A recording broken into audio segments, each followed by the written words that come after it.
Yes, Kenya. Tamu sana, tamu sana, tamu sana, yes.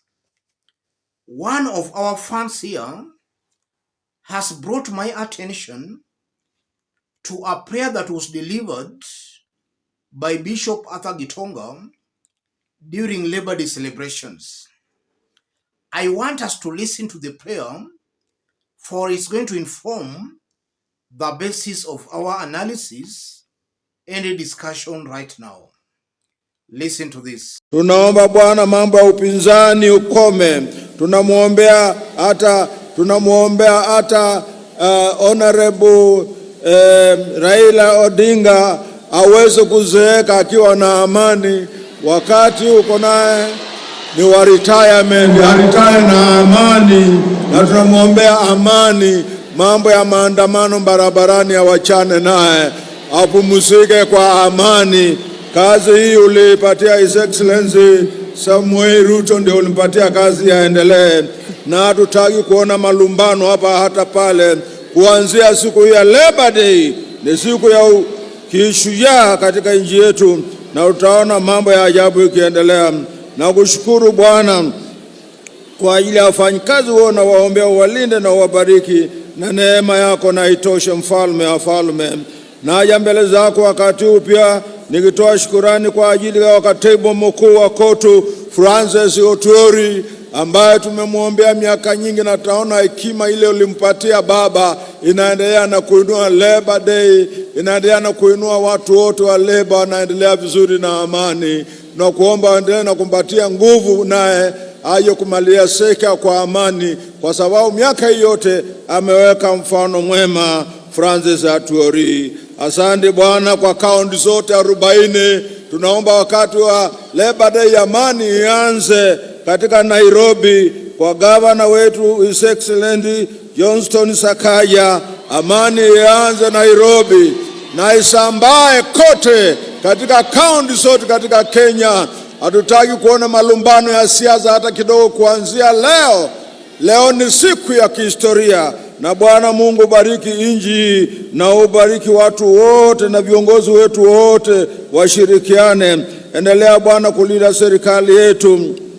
Naomba Bwana maafisa wa polisi tunawaombea, ambaye ndio wanatulinda. Tunaomba polisi wa security wote kivile tunawaombea hata Bwana kila wakati. Tunaomba Bwana tena wabariki. Yes. I don't know whether to call that a prayer, hate speech, or a political statement, because the person delivering those remarks seems to be talking. I don't know whether to term that a prayer, hate speech, or a political statement.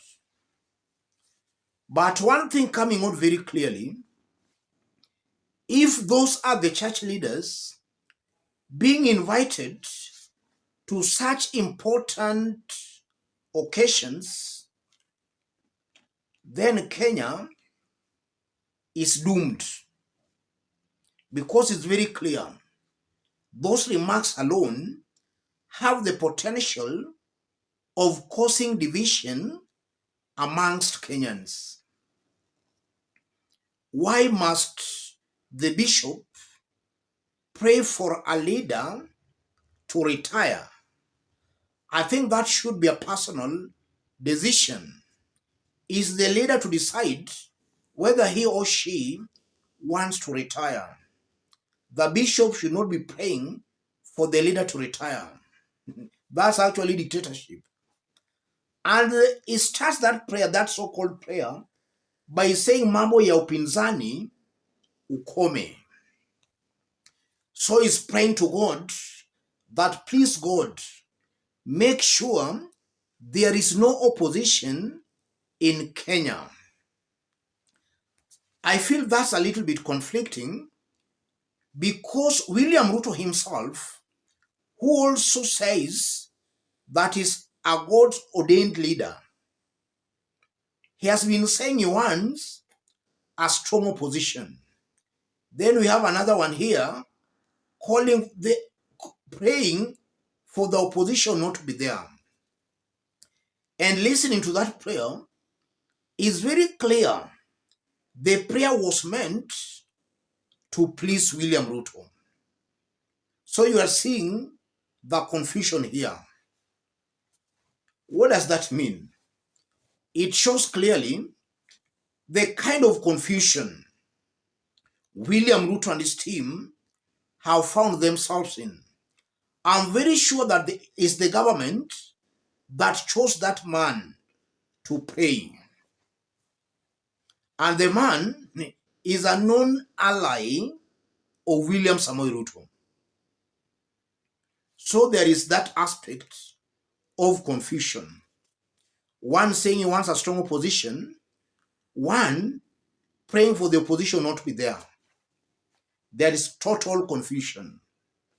And then secondly, I won't be wrong to conclude that the so-called bishop might be among the pastors who are on William Ruto's pay list. He must be among the so-called 100 intercessors we were told were appointed by Mama Rachel Ruto. So again, it's coming out clearly that these so-called men and women of God, they love money more than God. They are worshiping man instead of worshiping God. That's also something coming out very, very clearly. And now that as I talk, there is an onslaught, or there is what we call the Shakahola, where Pastor Mackenzie has been arrested. We have also seen Pastor Ezekiel arrested, accused of some crimes. Listening to this one praying, where is the difference between Kitonga and maybe Mackenzie? Always the difference between that one and Ezekiel. Because it's almost certain and very clear that this one here is a very bad inciter. That's coming out very clearly. Very bad inciter. Another point also coming out very clearly. It's almost very certain and very clear that William Ruto and his team are using religion to cheat the masses. They are using religion. And this religion they're using, it's also questionable.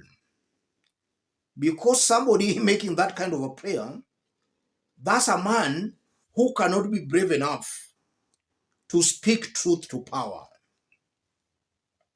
And that's why I've always maintained here that the church in Kenya is a very big letdown. Ruto and his team have successfully succeeded in killing the church. You are seeing for yourself what the so-called church leaders have been reduced into. Worshipping money, worshipping men. So Ruto has killed the church, him and his team. They have killed the church. The church is no longer the voice of reason. The church has turned, in fact, the church is taking sides. And that's why I'm still nostalgic of the church in the 90s and in the 80s, when the church was very brave and was speaking truth through power. Even though the Nyayo regime was very dictatorial, the church at that time was very brave. The likes of Muge, Okulu, Gitari, the church was very brave and could speak the truth to power. The church in Kenya today has gone to bed with the government. And that's why The church cannot tell the government where the government is going rogue.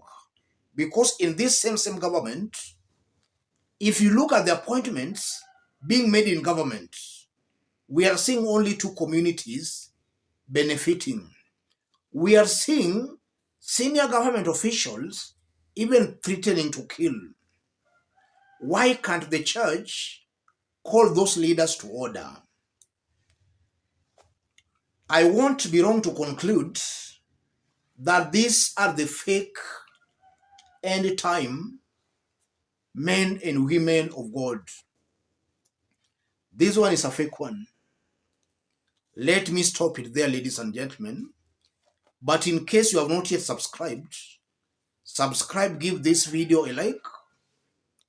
To our fans and subscribers here, I'm very much humbled, very grateful for the kind of support you are giving me here. God bless you. God bless Kenya. Any other person who wants to support us, I've pinned my number on the comment section. Contact me through the number. Let's meet in our next analysis. Thank you.